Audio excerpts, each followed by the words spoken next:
नमस्कार दोस्तों, मैं हूं कुशाल। आज हम यहाँ पर बात करने वाले हैं संविदा शिक्षक वर्ग 3 के एग्ज़ाम पैटर्न, उसके सिलेबस और उसकी स्ट्रेटेजी के बारे में। जैसा कि आप सब लोग इसका फॉर्म भर ही चुके होंगे, लेकिन कोरोना टाइम के कारण अभी इसके एग्ज़ाम का अभी भी कुछ फिक्स नहीं है। एग्ज़ाम ये आपकी कब तक हो कब तक नहीं हो, लेकिन एग्ज़ाम पोस्टपोन होने का मतलब ये है कि आपकी तैयारी और भी ज़्यादा बेटर होना चाहिए। अगर आपने अभी तक अपनी तैयारी स्टार्ट नहीं की है तो आप आज ही ये वीडियो देखें और आज से अपनी तैयारी शुरू कर दें।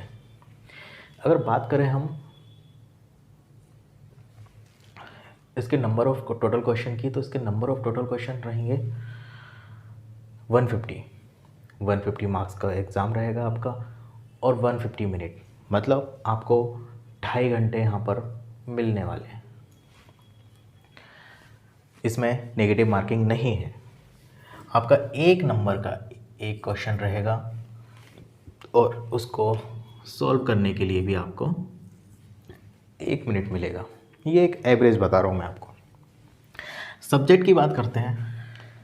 सब्जेक्ट इसमें रहेगा हमारा बाल विकास एवं शिक्षा शास्त्र, चाइल्ड डेवलपमेंट एंड पेडागोजी। ये आपका रहेगा 30 मार्क्स का। इसके बाद हम बात करते हैं भाषा 1 की। भाषा 1 में और भाषा 2, जब आपने फॉर्म डाला होगा तब भाषा 1 और भाषा 2 आपने डिफरेंट डाली होंगी। भाषा 1 में एग्जिस्ट करने वाली लैंग्वेज है अपना हिंदी, फिर उसके बाद इंग्लिश, उर्दू, संस्कृत।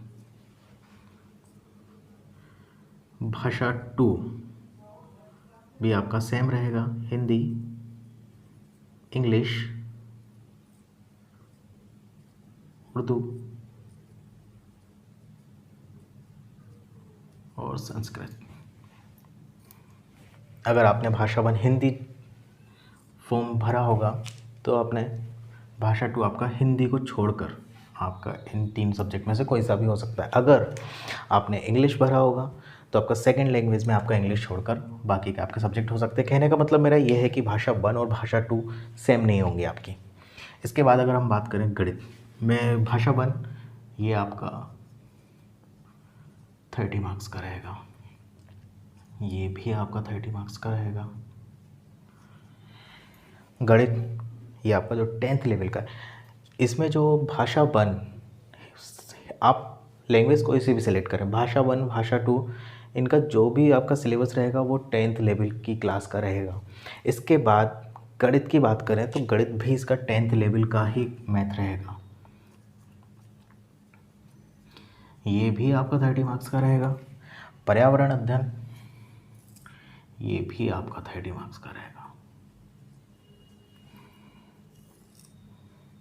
अल्टीमेटली आपका 30 आपका 150 मार्क्स का आपका क्वेश्चन पेपर यहाँ पर बनता है। अब 150 मार्क्स में अगर बाल विकास एवं शिक्षा शास्त्र, ये 2 टॉपिक हैं। बाल विकास मतलब चाइल्ड डेवलपमेंट, ये आपका रहेगा 15 नंबर का, प्लस यहाँ पर शिक्षा शास्त्र पेडागोजी आपका रहेगा 15 नंबर का। ये दोनों मिलकर आपका बनता है 30 नंबर का। तब जाकर आपका एक सब्जेक्ट यहाँ पर तैयार होता है। भाषा 1 की बात करें तो इसमें हिंदी, इंग्लिश, उर्दू, संस्कृत, आपने जो भी सब्जेक्ट चूज़ किया होगा इसमें केवल 15, जैसे कि अगर सपोज़ आपका भाषा 1 है आपका हिंदी, तो आपने यहाँ पर हिंदी लिया तो आपका हिंदी का जो मेन ग्रामर है, जो 10th लेवल का आपका सिलेबस है, उसमें से आपको सिर्फ और सिर्फ 15 नंबर का आपका 15 मार्क्स का आपका कवर होगा। इसके बाद जो 15 मार्क्स आपके हिंदी में से आ रहे हैं वो आपका हिंदी पेडागोजी रहेगा, 15 मार्क्स। ऐसा टोटल मिलाकर आपका 30 मार्क्स का आपका हिंदी का कंप्लीट होगा। सेम एज इंग्लिश में भी 15 मार्क्स का आपका इंग्लिश रहेगा, इंग्लिश बेसिक रहेगा, फिर 15 मार्क्स का आपका इंग्लिश का पेडागोजी रहेगा। उर्दू का बेसिक, उर्दू का पेडागोजी, संस्कृत का बेसिक, संस्कृत का पेडागोजी। भाषा 2 में सेम एज रहेगा, हिंदी, इंग्लिश, उर्दू, संस्कृत। 15 नंबर का बेसिक और 15 नंबर का पेडागोजी। अब बात करते हैं गणित। गणित में भी 15 नंबर का आपका बेसिक गणित रहेगा और 15 नंबर का आपका गणित का पेडागोजी रहेगा। पर्यावरण अध्ययन में भी सेम एज है। पर्यावरण अध्ययन में 15 नंबर का आपका पर्यावरण का बेसिक रहेगा और 15 नंबर का पेडागोजी।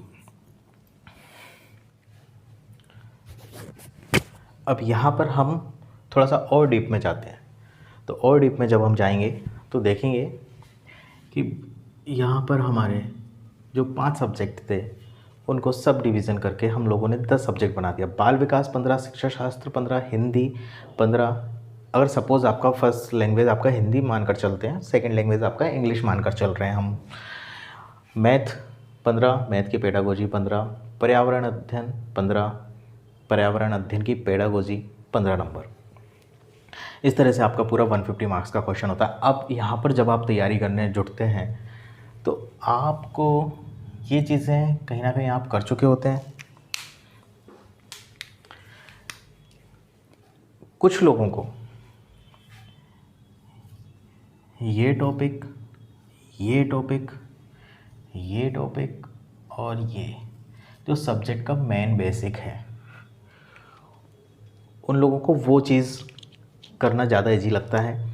उनका मेन कंसंट्रेशन अपने मेन सब्जेक्ट के बेसिक पर होता है। हिंदी, इंग्लिश, मैथ, पर्यावरण अध्ययन कर लिया। वो चाहते हैं कि हिंदी पेडागोजी, इंग्लिश पेडागोजी, पर्यावरण अध्ययन, मैथ पेडागोजी पर हम लोग ज़्यादा कंसंट्रेट ना करें, हम लोग यहाँ से ज़्यादा मार्किंग करने की कोशिश करें। ये एक टाइप के लोगों की मेंटेलिटी हो गई। सेकंड टाइप के स्टूडेंट्स क्या सोचते हैं कि यार इसमें इतना पचड़े में क्यों पढ़ना पड़े, क्योंकि जब आप हिंदी का बेसिक तैयार करने जाते हैं तो आपको मालूम चलता है कि आपको बहुत सारा सिलेबस आपको कंप्लीट करना है, आपको तमाम तरीक़ा का टॉपिक्स आपको पढ़ने होते हैं। तो आपको लगता है कि हमारा 75 एफ़र्ट केवल हिंदी के बेसिक को पढ़ने में जा रहा है और हमारा 25% एफ़र्ट हमारा हिंदी की पेडागोजी पर जा रहा है।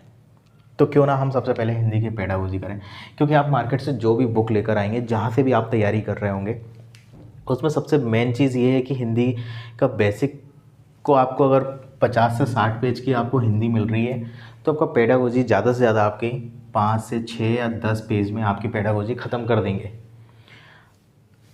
तो आपको लगता है भैया इससे ज़्यादा बेटर है कि इस पर ज़्यादा कॉन्सेंट्रेट किया जाए ताकि 15 नंबर अपने जल्दी से जल्दी पक जाएँ, उसके बाद अपन ये चीज़ देखते रहेंगे। ये एक मेंटालिटी होती है। अब अपन बात करते हैं, सेम गणित में भी यही होता है, पर्यावरण अध्ययन में भी यही होता है। इंग्लिश में बेसिक का चैप्टर बहुत लंबा है, तो मे बी पॉसिबल बहुत से लोग इससे बचने के लिए इंग्लिश की पेडागोजी और इंग्लिश यहाँ दोनों में ही मात खा जाते हैं। इंग्लिश की पेडागोजी और इंग्लिश की बेसिक का इंग्लिश का चैप्टर भी बेसिक में बहुत सारे टॉपिक्स आपको दिए हुए हैं, तो आपको लगेगा कि यार ये टॉपिक टाइम कंज्यूमिंग है, इंग्लिश की पेडागोजी करते हैं, बात ख़त्म करते हैं। मैथ में सपोज़ मैथ का ज़रूर आप लोग कर सकते हैं, लेकिन मेरा जो मानना है मैं आपको यहाँ पर बताऊँगा कि जो हिंदी है, आप सबसे पहले मैथ के ये 15 नंबर सबसे पहले कवर करें। आप अगर आपने ये 15 नंबर कवर कर लिए तो यहाँ पर आपके 15 से 14 नंबर भी आपको कोई नहीं कर सकता। फिर इसके बाद बात करते हैं अपन बेसिक इंग्लिश की, बेसिक हिंदी की और बेसिक पर्यावरण की। अगर आप इन पर कंसंट्रेट करते हैं बेसिक सब्जेक्ट पे, तो आपका कहीं ना कहीं एक टारगेट आपका कंप्लीट होगा कि आपने इतना परसेंट सिलेबस आपने कंप्लीट कर लिया है, इतना परसेंट आपका सिलेबस आपका बाकी है। लेकिन जब अगर आप पेडागोजी पर जाते हैं तो आपको खुद भी नहीं मालूम चलेगा कि आप कितना परसेंट सिलेबस आपका कंप्लीट कर चुके हैं। मे बी पॉसिबल कि अगर आप कोई एक बुक उठाते हैं उसमें आपको 5 पेज का पेडागोजी दे रखा है। हिंदी की बात कर लेते हैं, हिंदी की पेडागोजी 5 पेज की दे रखी है। आप दूसरी बुक उठाते हैं उसमें हिंदी 15 पेज की पेडागोजी दे रखी है। तो आप हर बुक तो उठाएंगे नहीं मार्केट से। अगर आप हर बुक भी उठाते हैं तो आप सिर्फ़ और सिर्फ कंफ्यूज करेंगे अपने आप को। इसलिए ज़्यादा बेटर ये है कि आप मैथ, पर्यावरण, इंग्लिश, हिंदी, इनका आप बेसिक एक शेड्यूल टाइम में इनका टारगेट आप सबसे पहले कंप्लीट करें। इसके बाद साइमल्टेनियसली बिना लोड लिए, बिना एक दिन में कोई भी चीज़ कंप्लीट करने की ना सोचें। खासकर पेडागोजी में आपका मैथ 2 दिन में आप कंप्लीट कर सकते हैं, आप हिंदी 5 दिन में कंप्लीट कर सकते हैं, इंग्लिश आप 15 दिन में कंप्लीट कर सकते हैं। लेकिन पेडागोजी को किसी भी कीमत में, कोई भी सब्जेक्ट की पेडागोजी क्यों ना हो, 1 दिन में कंप्लीट करने की कोशिश बिल्कुल भी ना करें। ये थी एक बेसिक स्ट्रेटेजी। अगर आप इस स्ट्रेटेजी के साथ चलते हैं तो आपके 20 to 25 डेज़ में आपके ये 4 टॉपिक कवर होते हैं। इसके बाद अगर आप इन सब सब्जेक्ट को 10 डेज़ भी देते हैं तो आपके 40 डेज़ होते हैं। इसके बाद बाल विकास और शिक्षा शास्त्र की अगर बात करें तो अगर इन दोनों को भी अपन 10 डेज़ देते हैं तो आपका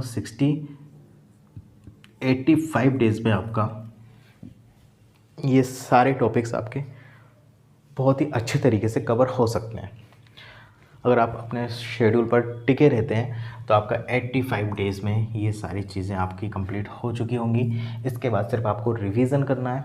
अगर आपको लगता है कि आपको और भी किताबें पढ़नी चाहिए तो आप सिलेबस के अकॉर्डिंग अगर देखा जाए तो आप ये चारों चीज़ें तो आप कंप्लीट कर ही चुके हैं, तो इनमें आप दूसरी बुक्स में ताका झाकी ना करें। आपको ताका झाकी करनी है तो सिर्फ और सिर्फ पेडागोजी के लिए आप दूसरी बुकों में ताका झाकी करें। आपको हमारा वीडियो कैसा लगा? अगर आप चाहते हैं कि इसी तरह और भी गवर्नमेंट एग्ज़ाम के एग्ज़ाम पैटर्न, सिलेबस के बारे में हम वीडियो लाते रहें तो अभी इस चैनल को लाइक एंड सब्सक्राइब करें और कमेंट में बताइए कि आप कौन से एग्ज़ाम का एग्ज़ाम पैटर्न और सिलेबस के बारे में जानना चाहते हैं। नमस्कार।